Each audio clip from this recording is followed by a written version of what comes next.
Hey everyone, in this tutorial, I'll show you how to fix Ko-Fi login issues in 2026.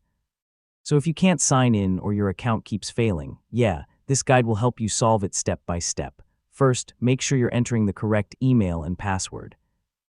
Even a small typo can block access. If you forgot your password, click Forgot Password and reset it using your email. Now open your email inbox and look for the reset link.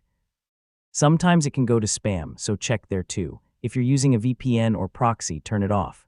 Ko-Fi may block suspicious login locations. Next, clear your browser cache and cookies. This fixes most login glitches and loading issues. If it still doesn't work, try logging in from a different browser or another device. Sometimes the issue is on Ko-Fi's side. So check if their servers are down or under maintenance. Browser extensions like ad blockers can also interfere. Try disabling them temporarily. If nothing works, contact Ko-Fi support and explain your login issue clearly. So that's how to fix Ko-Fi login issues in 2026. Most problems come from passwords, browser issues, or security blocks. Thanks for watching, and I'll see you in the next guide.